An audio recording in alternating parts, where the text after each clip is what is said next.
to risk it all by trying something new, putting myself on the line, really getting to the point where I've said I have done everything I possibly can to pass this exam. And one of the things I find is that a lot of candidates have not done that yet.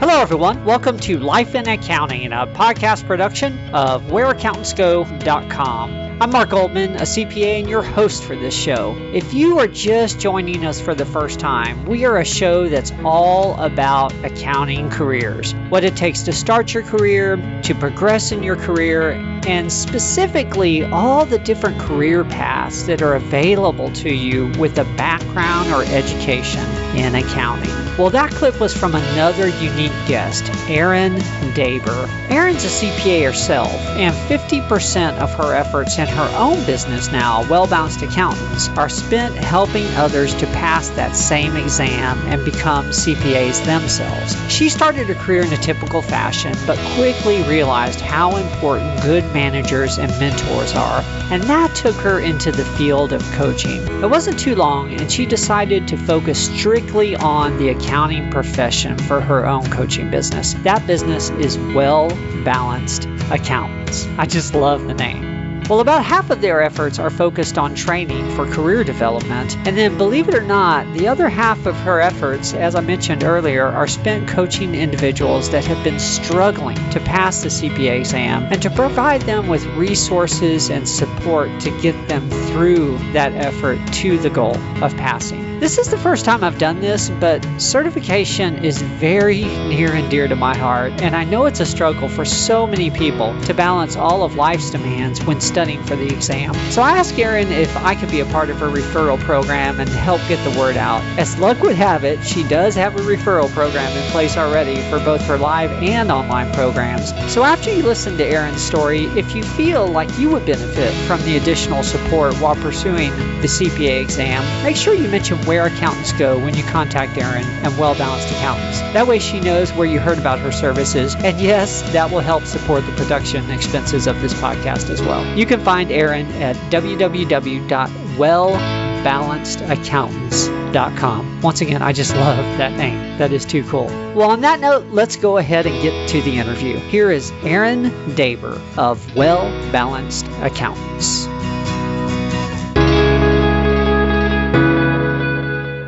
Well, hello, Erin. Welcome to the show. Hi, Mark. Thanks so much for having me. No problem. Well, for the audience, I have really been looking forward to today's episode. Erin Daiber is on the line with us, and Erin worked in accounting herself, but now she owns a coaching business that helps us accountants become better professionals ourselves. I'm sure there's many items we're going to talk about today, but among those are going to be some techniques on how to help us grow professionally as we move up into management or maybe even partnership. And we're going to include some information for CPA candidates on the services that Erin's company provides to those individuals looking to pass the CPA exam. And if you've ever heard any of our previous episodes, you know that is an area that's very near and dear to my heart. So this is going to be a really fun discussion. Erin, I really do want to get into the present time, and I have been looking forward to recording this. But before we get into all that, I think it's important for the audience to understand how you got to where you are today and what that journey was like. What initially led you to think about pursuing accounting as a possible career in the first place?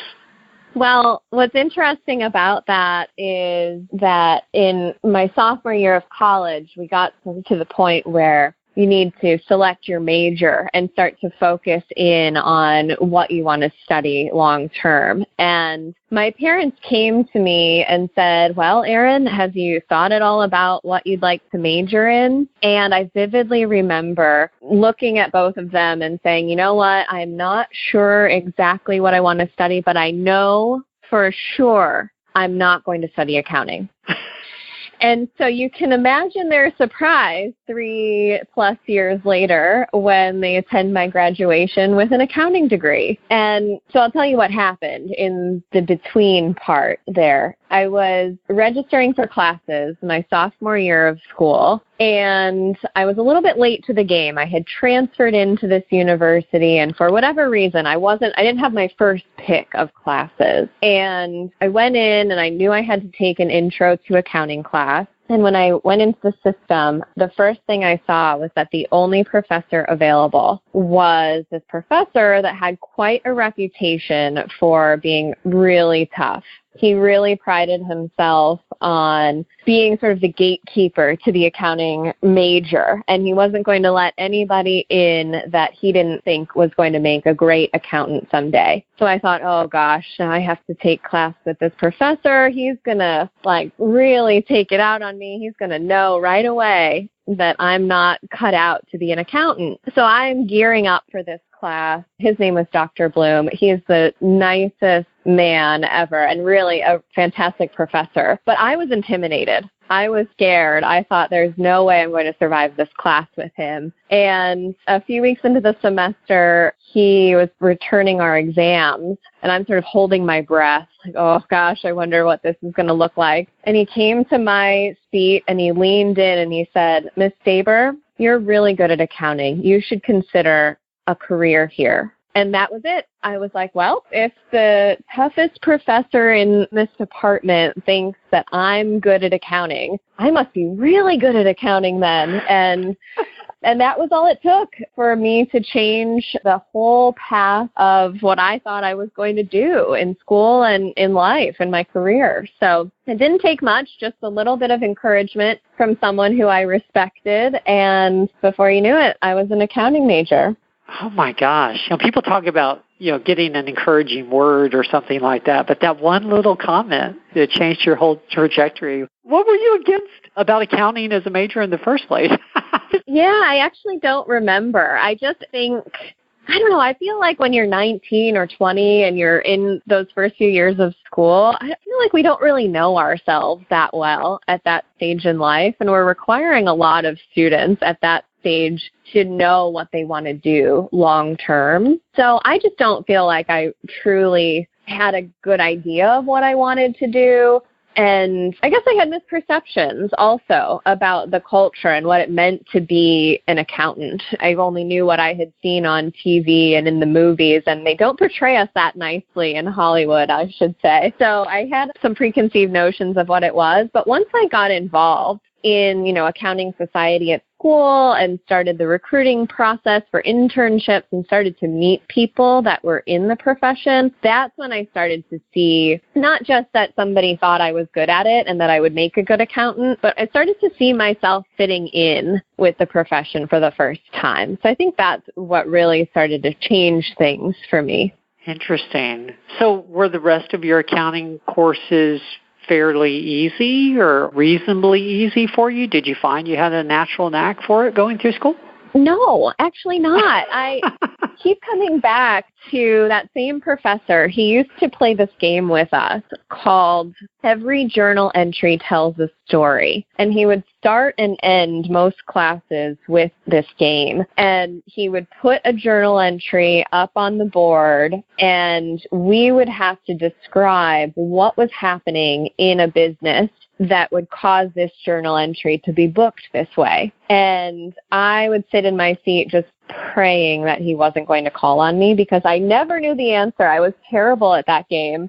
So I really found that I had to work hard to be as good as my peers in the accounting major. And that really carried through into my experience as a professional also. I feel like I was able to survive as an accountant. I was good enough, but I did have to work pretty hard to stay on top of things. Interesting. Okay. I just had to ask. I was curious. Yeah, of course. Since he spotted talent early. And maybe that's what he saw, is that you were someone that was willing to work hard.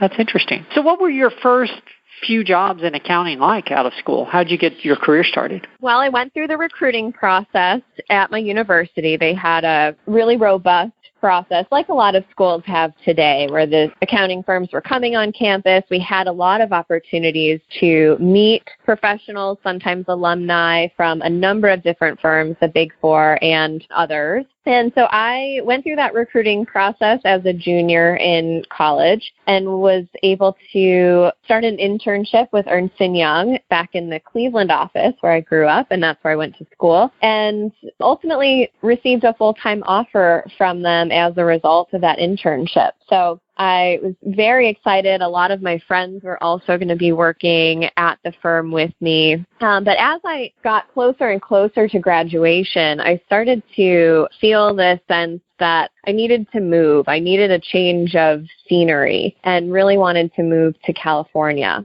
And so I picked up the phone one day. To this day, I don't know where I got up the guts to call the recruiter at my job. You know, this is my first full-time job ever. And somehow I got up the nerve to call them and ask to change my offer instead of being for the Cleveland office, if I could have an offer for the San Diego office. Sight unseen. I guess that was maybe more bold as a young person than I am today. But I called them and they said, no, absolutely not. We have met all of our needs in San Diego. I'm so sorry. And I thought that was that. And I thought, well, at least I tried. At least I asked the question. And a few days later, I received a phone call, and turns out that the managing partner at the time here in San Diego was also an alumni of that university where I attended school. And he said, I heard that a fellow Blue Streak wanted to come to San Diego and be part of my team.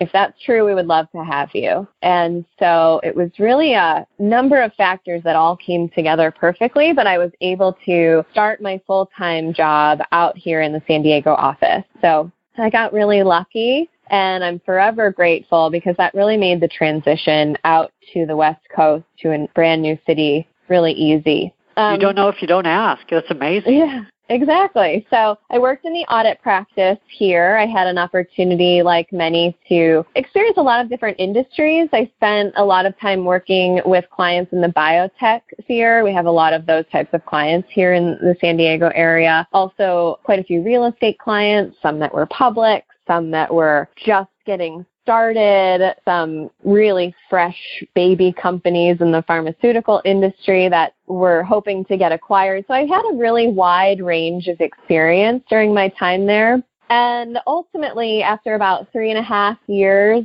I got that itch again to consider other options and start to explore what else was available in the accounting profession. What really happened was one of my favorite managers left. It was a person that I really enjoyed working with and somebody that I'm still friends with today, but in a working capacity, he really encouraged me to grow and stretch and try new things and be creative. Not too creative, of course, that's frowned upon in accounting, but he encouraged me to really go beyond my comfort zone in terms of what sorts of projects I was taking on and what I would raise my hand for. And it felt like he took a lot of pride and put a lot of emphasis on helping to develop my career when we worked together. And I really appreciated that about him. And when he made the decision to leave the firm, that left a really big hole for me. It was a big missing when he was gone. And that's really when I started to question, do I want to stay in public accounting? Or maybe if somebody who I trusted and respected so much has found a different opportunity or something really intriguing for himself out in private industry, maybe I should consider that too. And so that's what really started that thought process for me. And ultimately, about a year later, I did decide to leave the firm. And I spent some time working as a financial analyst for a real estate company locally. Got some different experience working more from the finance side as opposed to accounting. And I spent a lot of time there. I was there for, I guess, maybe 2 years. And during that time is when I discovered coaching. So it was sort of an evolution over the first 6 or 7 years of my career. Okay. I want to get into that. So it's interesting you use the word discovered coaching. How did you discover coaching? And then from there, what led to the leap of faith to say, you know what, I'm going to go make a living doing this? Yeah. Well, like I said, I really struggled when my manager left. His name is Kevin. He was really a great person to work with. And when he left, I had the opportunity, in one way it was an opportunity, to start working with other people in the firm. And what I started to discover, almost as an observer, when I think back to this time in my life, I imagine myself as somebody on the outside looking in. But what I was observing happening around me was that there were some other people like Kevin in my organization, and in both organizations that I've worked with, that really were supporting other people and growing and developing, and who were interested in developing themselves, and who were just overall really extraordinary people to work with. And whether or not I could pinpoint it or put my finger on that specific thing, whatever it was about them that I liked or that made them great to work with, it was just a sense of, yeah, these are the people I want to be around, right? I feel safe here. These are my friends. I want to spend time with these people. And then there were others that weren't having that impact on the people that they worked closely with. You know, they had sort of gotten reputations in the office for being difficult to work for, or avoid that job so you don't have to work with that person. It really planted the seed for me, just this question of what is the difference? How do these individuals who, in a sense, grew up in the same organization, they've had the same experience, the same training, but at the end of the day, as leaders, are so wildly different and have such a different impact on the people that they work with. Some very positive and others not so much. And I saw that happening again when I went into private industry, and it just was happening everywhere. And it felt like everywhere I looked, I was seeing these discrepancies. Some people really thriving and others struggling or not being as effective. And so when I started to have those same questions for myself that I think everybody gets to at some point in their career, am I going to stay here, or do I need to be looking for something else? Where am I going from here? I placed a lot of value on who I was working with and who I wanted to surround myself with in my next role, because I think that's what really drew me to accounting in the first place, was the people and getting to work with really high quality, smart and driven individuals. So I was looking for that. And in terms of, I believe your question was, how did I discover coaching? When I was thinking about what would I do next, if I was going to leave my role as a financial analyst, what would I want to do next? I had a really hard time answering that question. I didn't know what I would do next. And I had started to get the sense that the technical side of accounting, the debits and the credits, and even the finance side wasn't what I was really drawn to. It wasn't the best place for me to give my gifts to the world, and I felt like there was something missing. And I couldn't answer that question. What would it be? If it's not accounting, I don't know what it was going to be. So I hired my first coach at that point in my life to help me get clear about how I could find more meaning and more purpose in my job, and find more meaning and purpose in my life even. Really discover who I was and what I wanted to be doing for the long term in my career. And she really helped me to weed through some of the ideas that I had and work through a lot of the challenges that came up. I feel like sometimes people, when they're thinking about what's next in their career, they have ideas, but then there's immediate barriers that get thrown up. For instance, they might say, you know what, I would really love to work in the marketing department. And then the first thing they think is, but I don't have a marketing degree and I have no marketing experience, and then I would have to go back to school. So there were a lot of reasons why all the ideas I had for myself weren't going to work.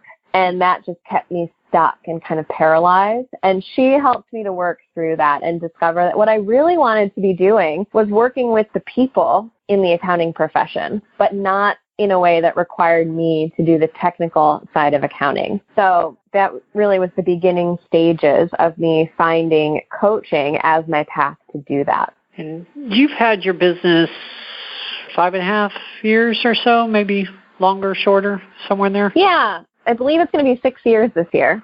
Okay. What kind of services did you start with, and then how has that morphed over the years into what you're doing now? So we started as a life coaching firm. When I left accounting, I was feeling a little bit burned out, as a lot of people do, and almost disheartened, I guess, that I felt like I had made a mistake.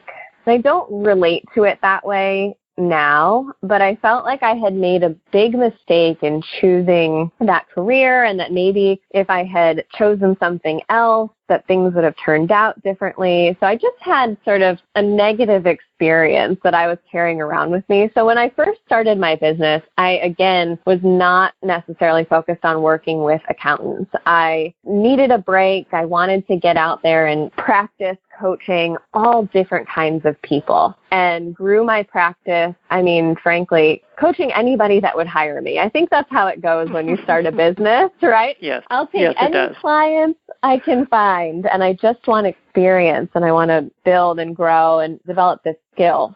And after about a year of that, I really was missing my accounting people. They're just my tribe. I love CPAs. I love accountants, and started to get back into networking with other CPAs and get back involved in the profession and connect with my peers. And that's how I got back into coaching accountants. So now my company, Well Balanced Accountants, we only coach accountants and CPAs. We also provide CPE courses, custom training and development programs. So when we're not working with individuals one-on-one, we go into organizations, into CPA firms, and we'll provide ongoing leadership training and development for large groups of people all at once. So we can train all of the managers to be more effective or to develop particular leadership skills. And then I spend a lot of my time on the road speaking and training in different organizations, whether it's state societies or national accounting conferences, and just spreading the message of coaching through the accounting profession. That is one of the things that interested me when we were doing our pre-podcast discussion, is how you were talking about you help accountants progress in their career, through manager, maybe partner. And I know that's a big need in the field, for firms as well. What areas do you find that we accountants need to grow in typically, without giving away the secret sauce? I mean, I understand we're not going to do a training session here on the phone, but just in general, what's sort of a basic outline that you find is necessary to cover? Well, this idea was really born out of my experience that I shared coming out of public accounting and seeing those differences between the managers who are super effective. I shouldn't just say managers, the leaders who are really effective, and the leaders who struggle or who people aren't as excited to work for. And I named my company Well Balanced because I think that's the answer, that we currently have a really big focus, a heavy focus on being technical experts in the accounting field. And in my mind, what makes the difference between someone who's really effective and who people want to work for is that they also place a heavy emphasis on the success skills, things that are not technically focused, like being good communicators, being good listeners, being team players, and taking time to step back and look at the big picture, either on an engagement or for the firm as a whole or their career. They're taking that time to reflect on who they want to be and how they're showing up for their teams and how they're showing up in their careers. So I think if we were to talk about a secret sauce, it's having that balance, placing equal emphasis on developing yourself as an expert on technical topics, because obviously that's a big part of what our clients are coming to us for, but also placing that emphasis on developing as a person and developing as a leader so that you can better connect with your team, better connect with your clients. And ultimately, I feel like that starts to make the job easier. We just are able to get things accomplished in a much more efficient and effective way when we're focusing on both of those. You've just expanded my vocabulary, because every time we talk about this, I find the term soft skills coming out of my mouth, and there's a pain in the pit of my stomach. So I'm like, I hate that term, because it's not, soft implies maybe easy, and it's not easy.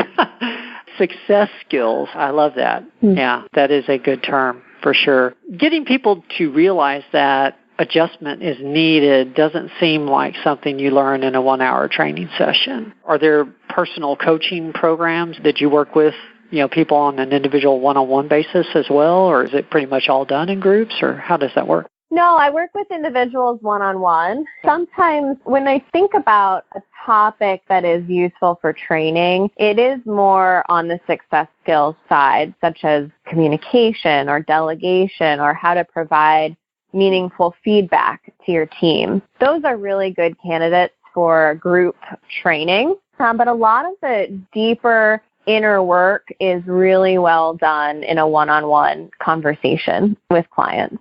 Wonderful. I'm curious, how long are you generally engaged, to work with an individual one-on-one? Is it sort of an indefinite period, or I have no idea. I'm very ignorant in that area. Well, it depends. I find that a lot of these, I think the best way to explain it maybe would be to share an example. Would that be okay? Yes, that would be great. So as an example, I have a client that I worked with earlier this year. She reached out to me and said, okay, we're getting into busy season. This was like at the end of 2018. And she said, busy season is upon us, and I'm really stressed. This has been a tough year for me, and I'm really concerned about going into this busy season. I'm not sure I'm going to survive. I already feel burned out, and we haven't even started yet. Is that something you can help me with? And I said, absolutely, let's connect.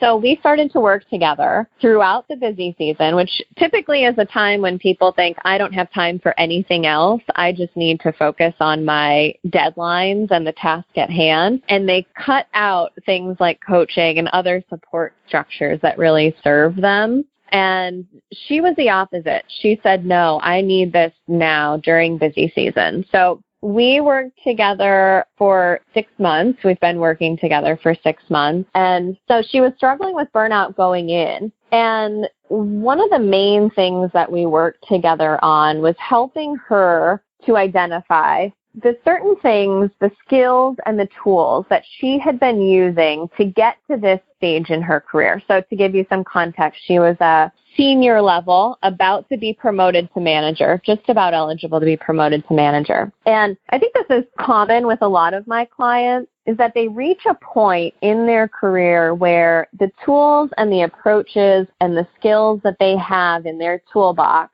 that got them to this stage in their career almost overnight seem to not serve them anymore. Their job becomes more complex, or the environment changes, or something happens. And like I said, almost overnight, they are finding themselves to not be as effective, or they see themselves burning out or having to work harder and faster and not get as great of results as they may have gotten in the past.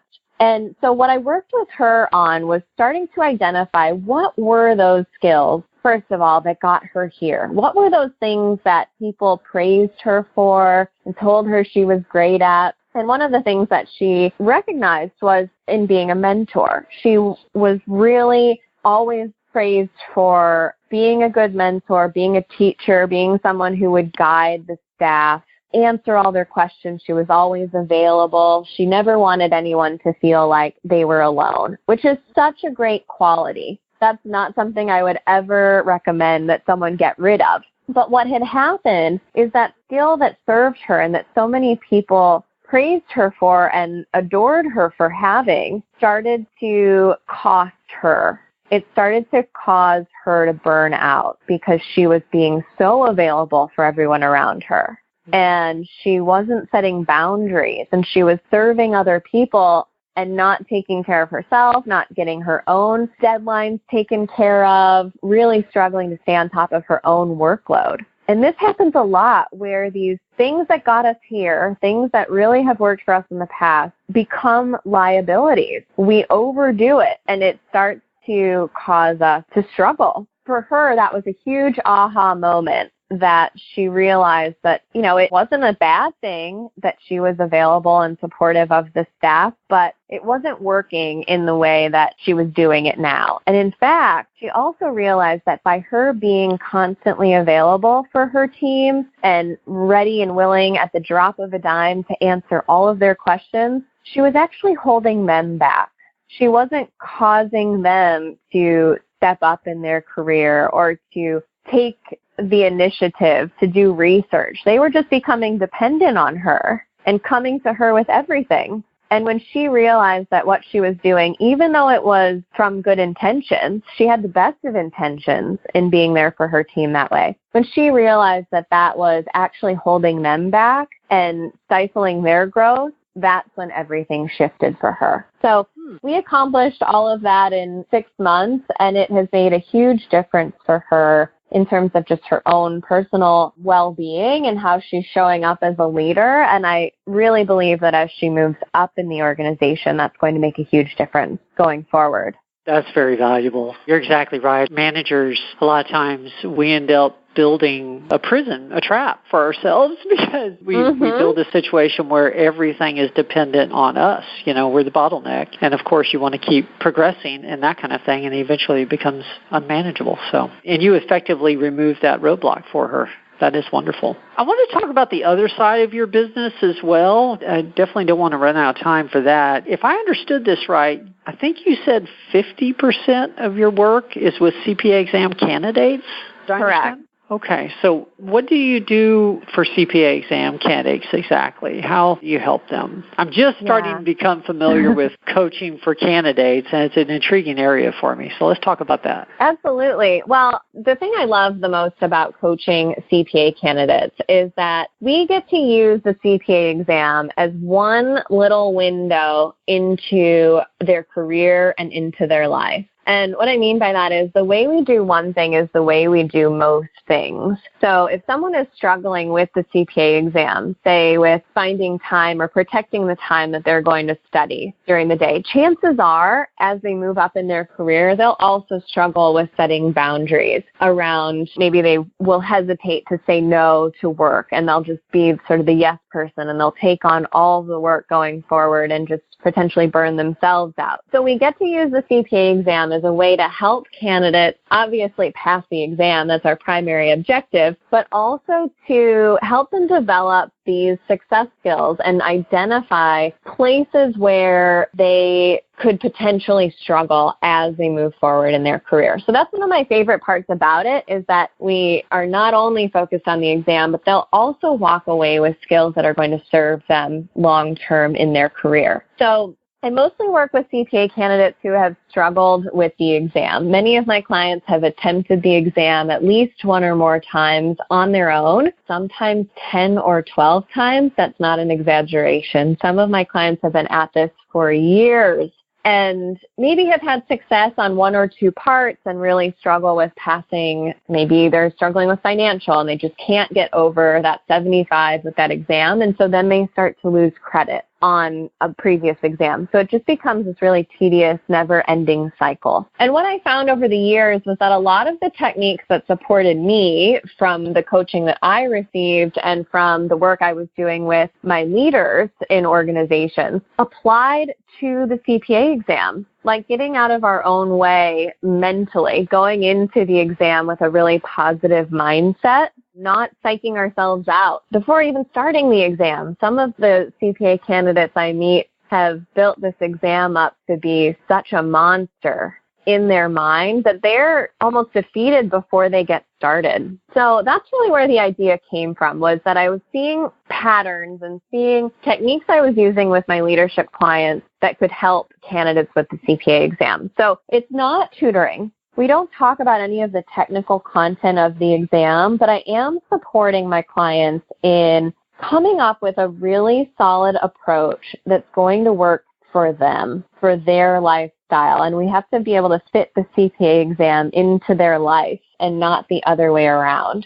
So we're working with them on planning for the exam, how to schedule out their studying, even answering the question, how do I study? what's the best way for me to move through this material and how am I best going to learn? Just sort of the nuts and bolts of it, sort of the how-to. But ultimately, I'm working with them to sustain in a long-term plan, because you really can't pass the CPA exam in less than 6 months most times. So it's a long-term commitment. So I'm working with them to build a solid plan that works for them, and then to help them stick with that plan and navigate some of the challenges that life throws at you during that time. So balancing your work responsibilities and your responsibilities at home with your family, and fitting in good quality study hours. So, first of all, I love the vertical integration that you're building here. So I'm struggling with the exam. I come to you. You help me pass the exam. You know, I can see how when I'm wanting to get promoted and working on the skills there, that if I want some external coaching, I know who I'm going to go to, right? Mm-hmm. I love that. I've used business coaches myself and had tremendous success. I'm a big believer in having that input, into your business. I know one of the aspects of getting results is you have to be coachable in the first place. So I'm curious, if I'm a CPA exam candidate and I'm out there struggling, maybe I've taken it once and I'm frustrated, or I've taken it several times, I'm frustrated, whatever the number, what questions should I ask myself, or how do I know if Erin Daiber's service, Well-Balanced Accountants, would be right for me? That's a great question. And you're absolutely right. Coaching only works when you're coachable. And it's really a collaborative process where, and I share this with clients all the time, that the way that I work with one candidate and the approach that works for one person to pass the exam may look completely different from what any of my other clients are doing and the approach that they're taking, because it really is an individual approach. The way that you passed your CPA exam is probably different from the approach that I used to pass it when I took it. And so you've definitely got to be open to input. You've also got to be willing to share. I think one of the key factors in the clients of mine that are most successful is that they come to the calls as an open book. They are telling the truth about what's working and what's not working in their study approach, and they come open to trying new things and willing to really take a look at what they're bringing to their study approach. So much more so than the actual technical studying itself, but even so much as what's the attitude, what's the perspective that I'm bringing to each of my study sessions? And am I willing to develop a new mindset around this exam? Because that makes a huge difference in terms of people's effectiveness. So I think the main questions I would be asking myself are, am I willing to give it my all? Am I willing to risk it all by trying something new, putting myself on the line, really getting to the point where I've said I have done everything I possibly can to pass this exam. And one of the things I find is that a lot of candidates have not done that yet. They haven't yet put it all out there because they're afraid of failing, and they're afraid to fail. It's even worse, I think, to fail when you feel like you have done everything. It's a lot easier to fail when you can say to yourself, well, I failed, but I didn't study that hard, or I failed, but I skipped around and I didn't give it my all.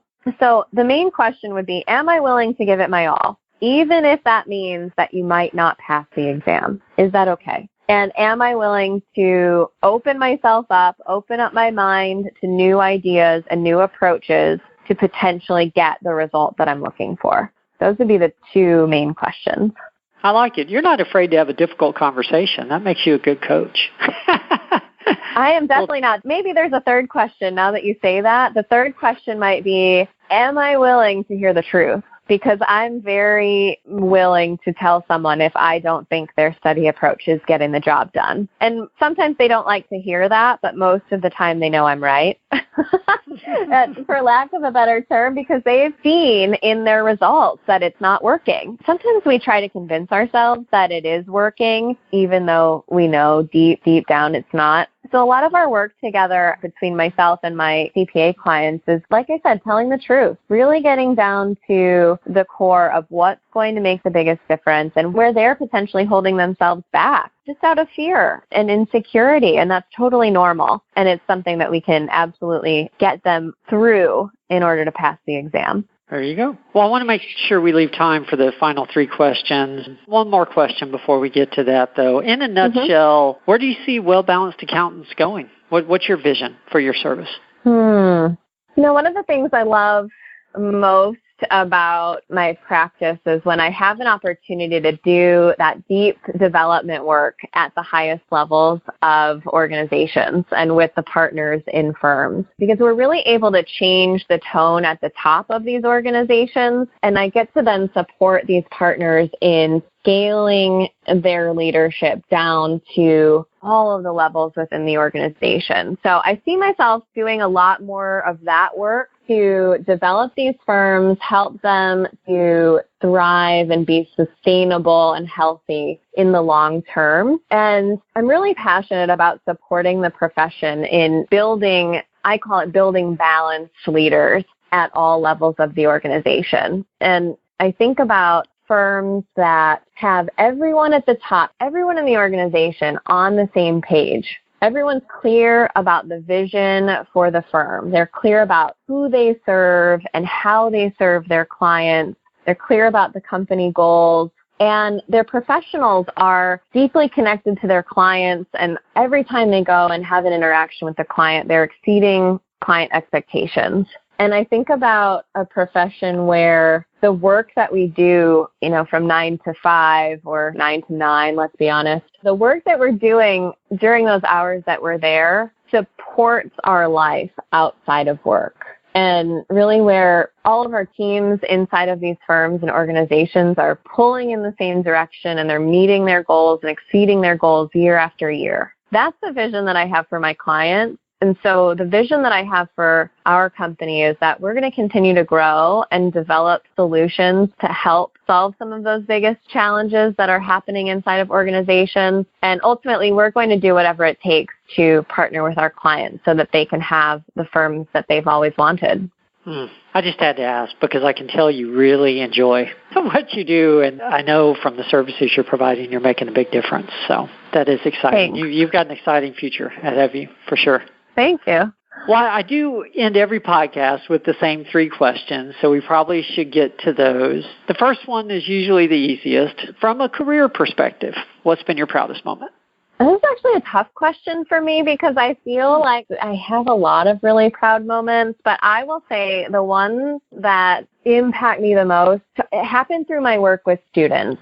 As much as I love working at the highest levels of organizations and working with partner groups, I also feel like I connect deeply with students and emerging professionals who are young in their careers because it wasn't so long ago that I was there. And some of the proudest moments for me happen when I've worked with somebody either as a student or as an intern. Here's an example. I trained someone in a summer leadership academy. They were an intern candidate. They were still sophomores in school, and they were a participant in my class, and we talked about communication styles, and they were so young and early in their careers. And the next year, I came back to that organization. I was training a new group of potential interns, and this individual was there as an intern. So they had successfully completed the program. They were there as an intern, and they ultimately accepted a full-time job in that firm. And so every year when I go back and work with the new intern candidate, I see him developing in his career, moving up each year, and just absolutely thriving. And last year, he came up to me, and we say hello every time. It's so great to see him. But he came up and he said, "Erin, it made such a difference for me being in your class and connecting with you and learning about these different skills that we were teaching at the time. It's like I use them every single day. I still have the handout that you gave me in this class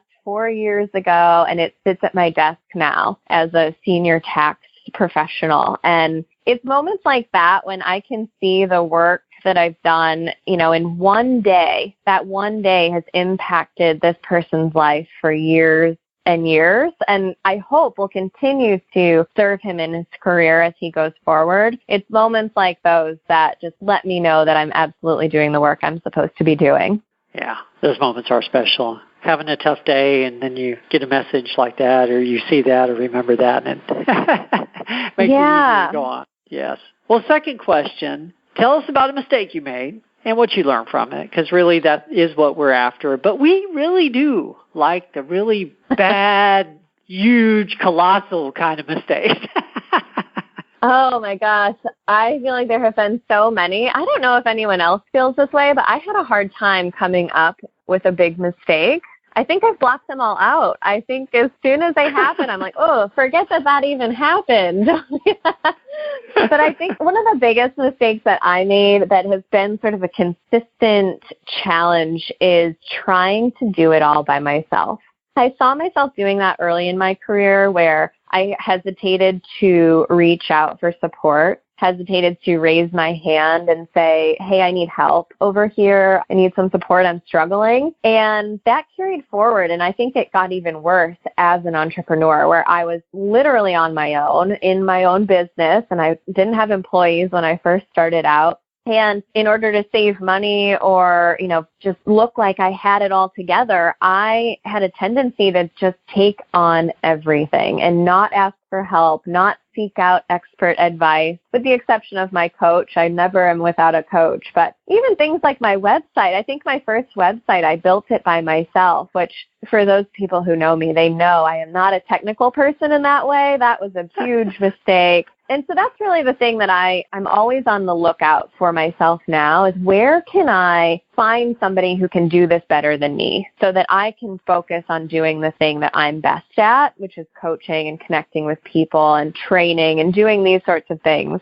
where I don't need to be spending my time building websites and doing the technical side of it, and probably not doing a very good job of it either. So I just think that's good advice and a good learning experience that everybody can take from, is looking at where they're spending time doing things that is really not their area of expertise and where they could be spending their time more wisely. Your own experience and struggle with that makes you that much better a coach for others who struggle with that. You were talking about coaching managers on delegation. Exactly right. And I think that's the beauty and the curse of being a coach, to be honest. We have got to go through those things ourselves in order to be able to see it and support our clients in growing themselves, right? We can't really very well ask somebody to do what we're unwilling to do as coaches. So in a way, that's a really good support structure for me to continue to grow even when it's not comfortable, and to stretch myself out of my comfort zone. And at the same time, it does get thrown in my face often. I'll hear myself sometimes on the phone with clients saying something, and I'm like, wow, Erin, you need to take your own advice right now. Listen to what you're saying and see where I can apply that in my own business. Well, last question, and then we'll go ahead and close it down. What's the best piece of advice that you have ever received? The best piece of advice I ever received was bloom where you're planted. Somebody said that to me years ago, and I think it's so important for people in the accounting profession, really anywhere. So sometimes we feel like we're not maybe in the position that we want to be. Maybe we're not in the company we want to be at. Maybe we're not working on the project or the client work that we want to be working on. But if you do a really good job and commit yourself to blooming where you are, you never know what sort of opportunities are going to come from that. And I'm a big proponent of that. I'm a good example of it too. I worked hard even when I felt like I maybe wasn't in the exact right profession for myself. I still worked hard. I tried to do a good job with everything that I took on. And I've benefited from that long term. Some of those people that I work with have become clients. They have referred business to me. Sometimes I see my former clients in my audience when I'm speaking at conferences. And so you just never know what other opportunities are going to come your way. And I think it's easy for us to get potentially down on ourselves or frustrated if we're not happy with the work that we're doing. And that can inhibit our performance or just impact our performance in a negative way. So I try to keep that in mind. Bloom where you're planted. Do the best job you can now and keep your eye on where you are headed in your career and develop the skills that you need. Get the experience that you need to get to that next level. And if you're doing a great job where you are, somebody's going to reach back and pull you forward and pick you for that next level and really support you in getting to that next stage in your career.